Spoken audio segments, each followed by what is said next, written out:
Hai rekan-rekan sekalian, selamat datang di podcast Institut Internal Auditor Indonesia. Saya dengan Lis Suryani, saya sebagai Head Internal Audit di salah satu perusahaan asuransi yang terkemuka di Indonesia dan saya Dianto, saya Kepala Satuan Internal Audit di salah satu lembaga pembiayaan di Indonesia. Nah, kira-kira topik apa nih hari ini yang mau dibahas nih Dianto?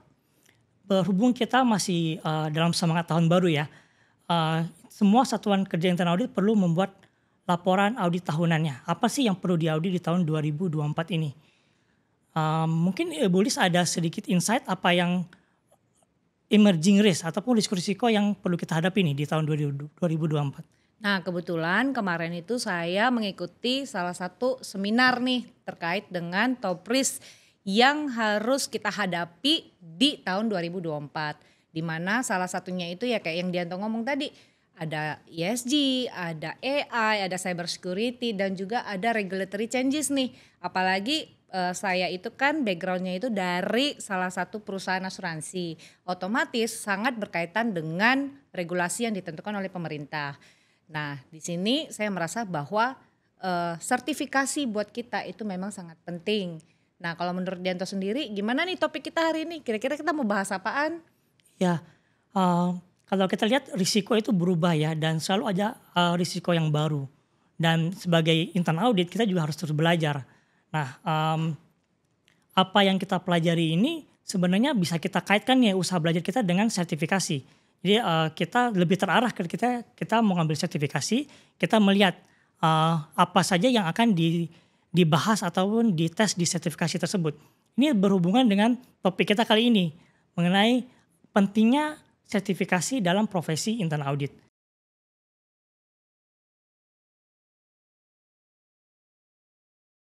Nah, berarti udah sesuai dong topik kita hari ini untuk membahas sertifikasi itu penting gak sih buat kita teman-teman ya, untuk teman-teman yang ingin melanjutkan karirnya di bidang profesional itu wajib mengambil sertifikasi, benar kan? Iya, ngomong-ngomong soal sertifikasi, mungkin kita bahas dulu yang awalnya nih, motivasinya apa sih sebenarnya ketika mengambil sertifikasi. Nah kalau dari Lis motivasinya apa nih ketika memikirkan untuk mengambil sertifikasi? Nah, kalau buat saya ya, sekedar sharing aja. Jadi kalau saya itu berpikir bahwa sertifikasi itu adalah salah satu faktor yang sangat penting buat saya itu mempertahankan karir saya. Apalagi kan sekarang kan kita industri banyak yang peraturan-peraturan baru segala macam ya. Jadi motivasi saya terbesar adalah satu, saya ingin mempertahankan karir saya di bidang internal audit.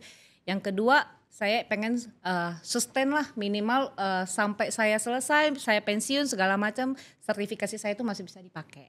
Kalau menurut Dianto sendiri kira-kira motivasinya apa nih untuk ngambil nih sertifikasi? Kebetulan kan Dianto sendiri kan backgroundnya udah kemana-mana nih. Oke, menurut saya sertifikasi itu bisa membedakan kita ya dengan dalam kompetisi yang sekarang ini itu bisa membuat kita stand out dari semua. Maksudnya ketika ketika kita apply suatu pekerjaan itu kan akan ada filter dari bagian recruitment team. Nah mereka biasanya melihat dulu nih apa yang bikin somebody itu stand out. Nah sertifikasi ini bisa jadi salah satu kriteria yang mereka lihat. Apabila dari awal kita sudah bisa stand out di sana, sudah kita istilahnya di bagian atau di industri recruitment itu adalah shortlisted. Kita sudah di shortlisted dari awal berdasarkan sertifikasi. Nah ini kemungkinan kita untuk mengambil kesempatan yang ada di sana itu lebih besar. Jadi kalau misalnya tadi aku bahas dari yang belakangnya, berarti dari Dianto sendiri berguna untuk depannya nih screeningnya ya, malah ya. Berarti sertifikasi ini benar-benar penting banget ya. Iya, jadi ketika ingin memulai pekerjaan ataupun ketika sudah di dalam satu company itu juga membuktikan bahwa kita memiliki kompetensi di bidang kita dan itu menjadi satu modal juga ya untuk kita menunjukkan kepada misalnya kita di industri jasa keuangan kepada regulator dan kepada stakeholder kita di misalnya board of directors, audit committee bahwa kita memiliki kompetensi di bidang kita. Baik, ngomong soal sertifikasi mestinya ada suka dukanya nih dalam persiapannya gitu ya. Nah mungkin dari Lis bisa ceritakan suka dukanya apa nih ketika mengambil sertifikasi? Suka duka ya. Kalau suka duka terus terang banyak ya, apalagi saya kan berkeluarga dan punya anak gitu ya. Jadi pada saat saya lagi ujian, nggak usah bilang ujian deh, waktu kita mau prepare untuk ngambil aja itu tuh kita harus lihat kira-kira modulnya itu penting nggak sih buat karir kita, itu yang pertama. Yang kedua, di samping kita harus belajar, di samping kita harus ngantor, terus kita harus ngurus anak, ngurus suami, kita juga harus tengah malam tuh belajar kira-kira ini besok soal ujiannya keluarnya tuh apa. Apalagi untuk ngambil sertifikasi itu nggak gampang ya teman-teman ya. Sertifikasi itu kan ada sesi 1, sesi 2, sesi 3 sampai kadang malah sampai ada beberapa sesi lah yang kita harus ikutin ujiannya sendiri tuh. Jadi buat saya suka dukanya itu ya itu tadi kan kita cerita tentang dukanya. Kita harus invest waktu, invest ini, invest itu. Nah, sukanya sendiri adalah pada saat saya ngobrol dengan teman-teman sejawat, saya ngobrol dengan tim member saya yang ada di kantor juga. Jadi kita berasa kayak saya nih punya kompetensi nih dan saya diakui dari sisi regulatornya. Nah, jadi kadang ya bangga sih kita ngambil sertifikasi itu kayak apalagi nempel di belakang nama kita ya. Jadi gelarnya itu tuh memang buat saya tuh saya bangga. Nah, itu sukanya. Kalau Dianto sendiri gimana nih suka duka ngambil sertifikasi? Ya sebenarnya dukanya sama ya, ketika mempersiapkan ujian itu kan kita harus mengorbankan waktu. Waktu yang misalnya kita bisa bertemu teman-teman, merawat dengan keluarga gitu. Benar. Jadi memang ada sacrifice di sini ya. Cuman kita kalau melihat, coba melihat hasil akhirnya gitu. Apa yang bisa kita dapatkan dari sertifikasi ini. Dan pengorbanan kita itu bisa berasa lebih setimpal gitu ya dengan hasilnya. Nah, kalau sukanya ya tadi ya dengan kita sudah jelaskan juga untuk benefit sertifikasi itu apa aja. Kalau saya lihat Liz kan sudah memiliki beberapa sertifikasi di bidang internal audit nih. Boleh di-share tips dan triknya itu untuk bisa lulus nih. Kadang-kadang kan orang-orang tuh, waduh bisa lulus nggak ya ujian gitu kan. Dan ada yang retake ujiannya gitu. Nah dari kalau Liz ini bisa share ke rekan-rekan kita apa nih tips dan triknya? Nah, kalau dari saya sendiri nih ya Dianto, untuk tips dan triknya itu sebelum kita mengambil sertifikasi yang menurut kita itu penting, better kita nanya-nanya dulu ke teman-teman sejawat yang sudah memiliki sertifikasi itu. Nah, biasanya situ akan nanya tuh kalau misalnya dia sudah punya satu sertifikasi yang saya belum ambil, saya akan nanya kira-kira susah gak sih? Yang pertama. Yang kedua, kamu punya gak sih buku-bukunya atau soal-soal nih? Kalau misalnya kita harus beli pun ya namanya kita juga invest ya kayak yang kita sebutin di awal tadi ya kita memang harus beli nih soal-soal tersebut dan kita belajar. Jadi menurut saya tips and trick untuk bikin supaya sertifikasi kita itu berhasil adalah banyak nanya, banyak belajar dan mungkin denger-denger dari YouTube segala macam gitu itu juga penting ya teman-teman sekalian. Kalau Dianto sendiri gimana nih untuk share tips dan triknya supaya kita berhasil nih ngambil si sertifikasi ini tadi? Oke, tadi saya setuju dengan Liz bahwa kita perlu tahu nih, perlu ngobrol sama orang yang sudah mengambil sertifikasi itu. Karena kan mereka yang sudah belajar gitu ya, sudah menjalani ujian itu sendiri. Jadi kita perlu tahu misalnya apakah buku yang akan kita baca nanti itu memang align ya, sesuai dengan soal-soal yang akan keluar di ujian nanti gitu. Nah, tips saya untuk rekan-rekan yang mau mengambil sertifikasi, ini kan sertifikasi ada yang bervariasi ya dan itu kita harus mengeluarkan uang. Nah, kalau di jasa keuangan, lembaga jasa keuangan itu ada, mungkin tidak semua ya, tapi ada industri atau sektor tertentu yang diharuskan oleh pengawas untuk mengalokasikan budget untuk development. Nah, Bapak Ibu bisa ngobrol sama HR apakah misalnya budget untuk training itu bisa digunakan misalnya untuk kelas sertifikasi. Nah itu ketika Bapak Ibu mengikuti kelas sertifikasi itu akan bertemu dengan teman-teman yang memiliki goal yang sama nih dan akan termotivasi juga di situ. Sebenarnya berarti intinya sertifikasi ini itu sama dengan kayak anak-anak kita sekolah dong ya Dianto ya. Jadi kalau misalnya anak sekolah kita harus mempersiapkan uang pasti sebagai orang tua. Udah gitu yang kedua pada saat anak-anak ujian apa sih kita yang harus kita lakukan? Ya pasti kita akan kasih soal-soal, latihan segala macam. Nah itu sebenarnya sertifikasi ini tuh sama dengan pas waktu kita sekolah dulu ataupun sekarang anak-anak lagi sekolah. Jadi memang semuanya itu sama aja ya kan. Dari Dianto sendiri nih kan sudah punya sertifikasi segala macam, tadi udah cerita soal motivasi. Dan kalau misalnya kita lihat di backgroundnya nih, Dianto kan udah overseas. Nah kalau misalnya overseas gitu bisa gak sih cerita ke kita nih sedikit, apa sih impact dari sertifikasi yang Dianto punya ke kita-kita nih, ke teman-teman, supaya teman-teman pada tahu nih, jadi semangat nih ngambil sertifikasi. Oke, jadi saya bisa kasih semacam ini ya, saran buat teman-teman yang memang mau berkarir di luar, itu sertifikasi ini sangat membantu. Seperti yang saya bilang di awal, ketika kita melakukan aplikasi ya pekerjaan, itu yang diseleksi adalah pada umumnya itu sertifikasinya dulu, apa kita memiliki sertifikasi yang relevan, yang bisa membuktikan bahwa kita tuh punya kompetensinya gitu. Walaupun mungkin dari pengalaman kurang lebih relevan atau tidak, tapi pengetahuan dasarnya itu kan sudah diuji ya di sertifikasi. Jadi kalau misalnya Bapak Ibu lulus satu sertifikasi, berarti at least Bapak Ibu punya pengetahuan dasar yang diperlukan dalam profesi tersebut. Secara mental gimana sih Dianto? Boleh share nggak ke kita secara, kan waktu itu karena mau overseas terus kan udah punya sertifikasi segala macam nih. Nah waktu di interview nih sama orang luar ibaratnya ya, secara mental, knowledge dan skillnya itu gimana? Pada waktu ngejawabnya, apakah sertifikasi ini memang benar-benar yang kita pelajari itu soalnya keluar gitu ibaratnya?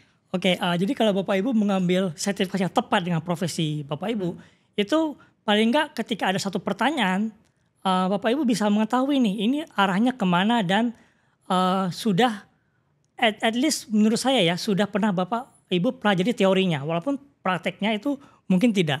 Nah dengan punya awareness dan knowledge dengan teorinya, at least Bapak Ibu bisa menjawab dan menunjukkan bahwa Bapak Ibu punya pengetahuan di situ. Dan tips saya ketika menjawab pertanyaan interview yang spesifik seperti itu, Bapak Ibu bisa bilang saya belum pernah melakukan, tapi saya mengetahui bahwa best practice-nya seperti ini. Nah itu yang dibahas di sertifikasi, Liz. Nah ini keuntungan kita yang sudah memiliki sertifikasi. At least kita punya broad knowledge mengenai topik-topik yang diperlukan di profesi kita. Jadi sertifikasi ini dia lebih membahas tentang framework-nya itu seperti apa, sehingga kita bisa cocokin nih dengan bisnis dari perusahaan itu masing-masing gitulah ya. Iya betul. Ya? Okay. Baik, kalau Liz bagaimana nih, kan kalau saya lihat dari on paper nih sudah bekerja di perusahaan yang lokal maupun multinasional. Nah sertifikasi ini membantu nggak nih dalam perjalanan karir ataupun dalam pekerjaannya nih? Terus terang kalau dari saya ya, karena saya itu udah ngerasain lokal dan ngerasain GV. Jadi kalau GV itu malah mereka lebih kenceng kalau sertifikasi. Jadi setiap orang itu sudah punya matriks kompetensi namanya. Jadi ada matriks kompetensinya. Jadi kalau misalnya nih saya dengan penilaian saya highly efektif, misalnya setiap 2 tahun, tiap tahun saya highly efektif, bukan berarti dengan grading tersebut saya bisa naik jabatan, itu nggak bisa. Jadi tetap kita harus punya syarat-syarat tertentu yang dibutuhkan untuk karirnya kita. Misalnya saya mau naik lagi nih jadi director misalnya gitu ya. Nah saya harus memenuhi kompetensi yang sudah ditentukan tadi. Nah bedanya dengan lokal itu mungkin sekarang kurang terlalu tegas. Bukan kurang terlalu tegas ya, mungkin belum mengatur. Ada beberapa perusahaan yang belum mengatur, cuman sekarang pemerintah lagi udah mulai mengatur di salah satu peraturannya yang menyebutkan bahwa kompetensi itu harus dimiliki. Apalagi kalau misalnya kayak saya kan dari asuransi ya, ada salah satu peraturan yang menyebutkan bahwa untuk mendaftarkan saya sebagai internal audit di OJK itu saya harus punya sertifikasi. Nah perusahaan ini udah mulai nih digalakkan nih di perusahaan-perusahaan tertentu yang kayak lembaga jasa keuangan ya, udah mulai untuk mengenforce kita untuk ngambil sertifikasi tersebut. Itu sih yang beda. Kalau misalnya dari grupnya sendiri kita udah cukup mature, udah punya matriks kompetensinya, kalau di Indonesia ini mungkin baru mulai. Sekarang kan tadi kan kita bahas nih ya, Dianto ya udah bahas soal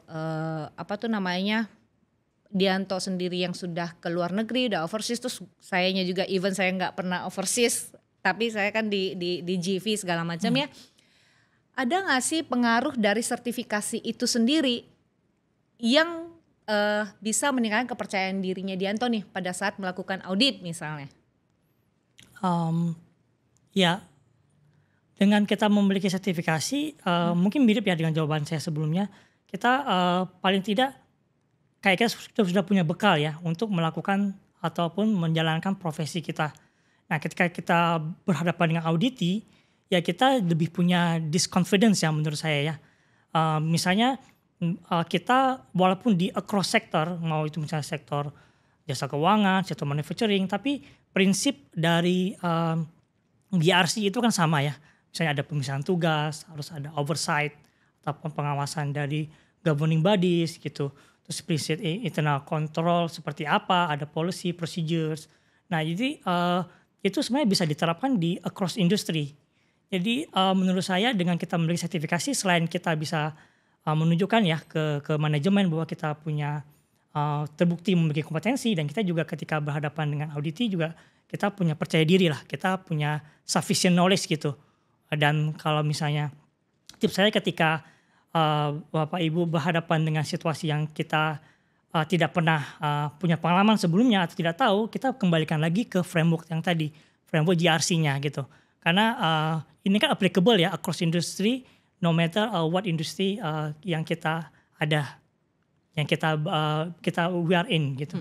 Pernah ketemu auditi yang kayak lu nggak punya sertifikasi nih, gimana cara lu ngaudit saya kalau misalnya lu nggak punya sertifikasi? Pernah nggak sih selama pengalaman Dianto sebagai internal audit? Ya misalnya kita mengaudit safety ya. Safety itu kan sebenarnya ada sertifikasinya juga. Tapi kalau kita kembali ke prinsip governance, risk management, kita tidak harus mengerti secara mendetail gitu safety. Safety kalau di bidang energy and gas, oil and gas itu beda dengan misalnya di bidang yang lainnya gitu. Misalnya di kelapa sawit gitu. Jadi at least kita tahu GRC framework-nya, kita bisa melihat gitu. Misalnya dari governance-nya, tata kelolanya, apakah mereka misalnya memiliki struktur yang baik gitu. Ada pemisahan tugas di sana, terus mereka punya check and balance, mereka punya policy dan prosedur gitu. Berarti intinya dengan adanya sertifikasi, kita kepercayaan diri kita akan semakin meningkat lah ya. Mungkin kalau menurut Liz, apakah percaya dirinya meningkat juga nih ketika memiliki sertifikasi? Kalau saya iya sih. Jadi dengan punya sertifikasi nih, makin banyak sertifikasinya, kepercayaan dirinya semakin meningkat. Jadi kalau misalnya kayak kita main game nih ya, mungkin kayak teman-teman sekalian ya kalau misalnya kayak lagi main game, makin banyak badge-nya itu kan makin semangat kan untuk bertarung ya kan. Nah sama dengan sertifikasi. Jadi kalau misalnya saya apalagi ketemu sama auditi nih, jadi kalau misalnya ketemu sama audit, kan kita agak bangga lah ya kalau misalnya kita punya sertifikasi tertentu ya, apalagi kayak tadi kan kita udah nempel di nama ya, Dianto ya. Jadi menurut saya dengan ada sertifikasi itu akan semakin meningkatkan kepercayaan diri kita dalam melakukan satu hal. Jadi sertifikasi itu kan bukan cuma internal audit, tapi juga yang lain juga pasti ada ya sesuai dengan bidangnya masing-masing. Jadi menurut saya sendiri ya itu memang lebih percaya diri. Ini ada pertanyaan selanjutnya nih, tapi bisa kita kaitkan nih dengan yang cerita kita sebelumnya ya. Ini sertifikasi ini menunjang karir, iya atau tidak? Iya, karena kayak itu tadi, apalagi kalau misalnya mau bekerja di perusahaan GV, dan sekarang yang lokal pun sudah mulai menegakkan, menggaung-gaungkan sertifikasi ini. Menurut saya sertifikasi itu memang sangat menunjang karir kita di samping pekerjaan kita ya. Barat kan sayang aja ya kalau misalnya kita bekerja setiap hari, bikin ini, bikin itu, nilai udah bagus, tapi kepentok di sertifikasi, sayang aja. Jadi menurut saya alangkah lebih baiknya ini sejalan nih, barengan nih semuanya. Jadi pada saat kita bekerja, kita meluangkan waktu untuk bekerja, berkarir, alangkah lebih bagusnya kalau dilengkapi dengan sertifikasi tadi. Kalau Dianto sendiri gimana dong? Kalau misalnya sertifikasi ini di karirnya perusahaannya Dianto bekerja? Iya, kalau menurut saya, saran saya buat para profesi internal audit, memiliki sertifikasi ini berarti kita sebagai apa ya, sebagai tabungan juga, investasi ya. Karena kita lihat kan industri berubah gitu ya, dan kita tidak tahu ke depan itu industri apa yang akan bagus. Dan pengalaman pandemi kan ada banyak layoff segala macam. Nah dengan Bapak Ibu memiliki sertifikasi ini, sebenarnya itu jadi modal untuk mengarungi dunia kerja ataupun dunia karir ya. Dan kalau misalnya di satu saat gitu ya, kita tidak berharap ya misalnya ada industri atau sektor yang kita tekuni ini lagi downside gitu ya.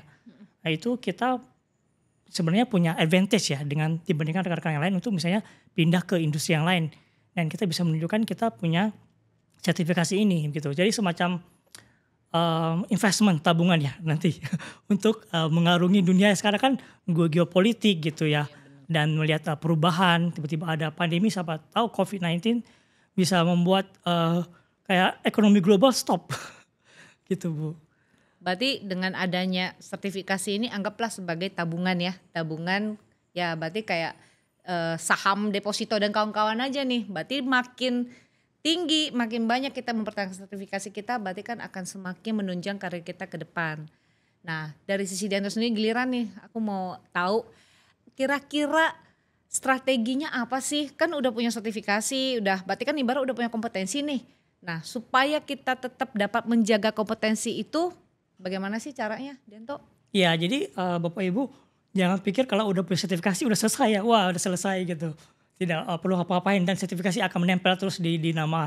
Ya, kalau sertifikasi yang bagus Bapak Ibu itu ada syaratnya, yaitu namanya CPE, yaitu Continuing Professional Education.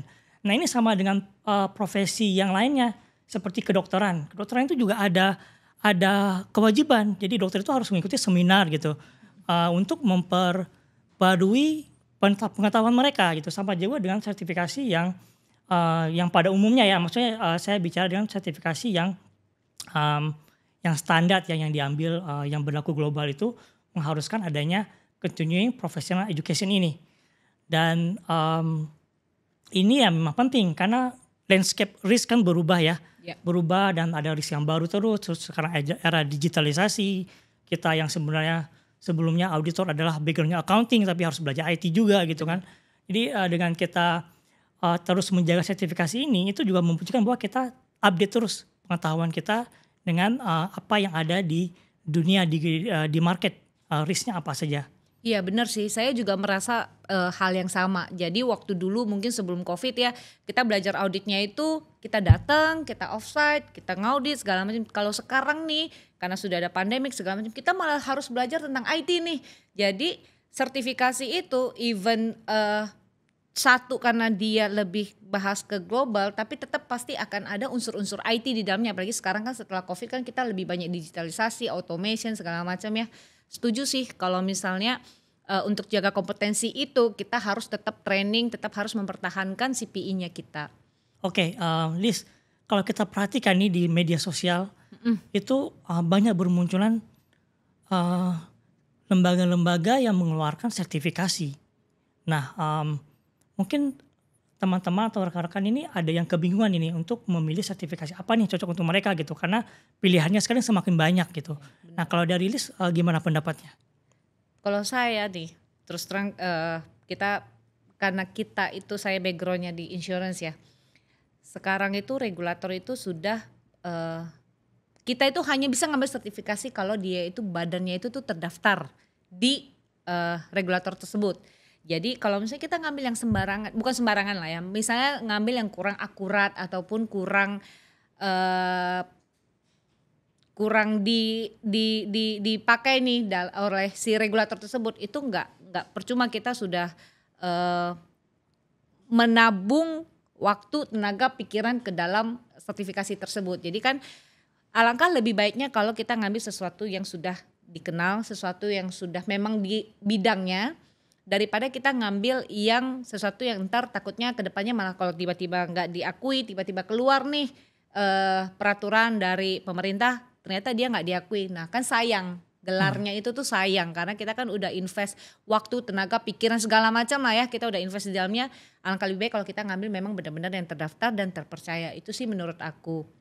Nah kalau dari sisi Dianto sendiri kan kita lembaganya beda nih.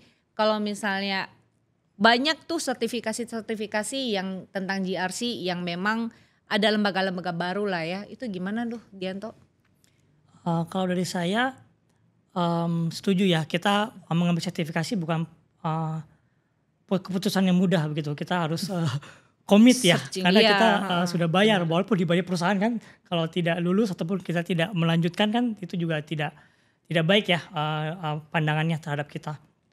Apalagi yang harus yang diakui oleh global lah ya, yang dari globalnya ada, terus akan lebih baik kalau ngambil sesuatu yang memang dari luarnya ada, terus di kitanya tuh memang kita bisa applicable. Siapa tahu suatu hari kan berubah pikiran kayak Dianto ya, pengen keluar negeri segala macam, berarti mending ngambil sertifikasi yang sudah diakui gitu ya. Iya. Dan satu hal lagi, menurut saya kita mengambil sertifikasi itu coba pikirkan juga ke depannya gitu. Apakah lembaga yang mengeluarkan sertifikasi ini bisa mempertahankannya gitu. Jadi kalau menurut saya ke depan Indonesia kan adalah bagian dari global ecosystem ya. Jadi pertumbuhan ekonomi Indonesia juga banyak juga yang berdasar didapat dari penanaman modal asing gitu. Jadi ke depannya tentu akan banyak investasi yang masuk dan perusahaan-perusahaan lain yang masuk juga gitu. Dan secara global Indonesia juga harus menunjukkan kompetensi ataupun kompetensi dan standar yang sesuai dengan global gitu. Jadi kalau kita ambil sesuatu yang dari global yang sudah diaplikasikan di banyak negara, nah kita sebenarnya sudah mengikuti tren dan standar yang ada di internasional gitu. Kalau dilihat kan Indonesia kan sekarang mau masuk ke bursa ya untuk masuk ke negara maju. Nah kalau kita sudah mengambil sertifikasi yang ada di negara-negara maju, sebenarnya menurut saya kita sudah satu langkah di depan. Indonesia maju. Setuju. Oke, saya rasa kita materinya sudah selesai untuk topik kali ini. Mungkin dari Liz ada closing statement?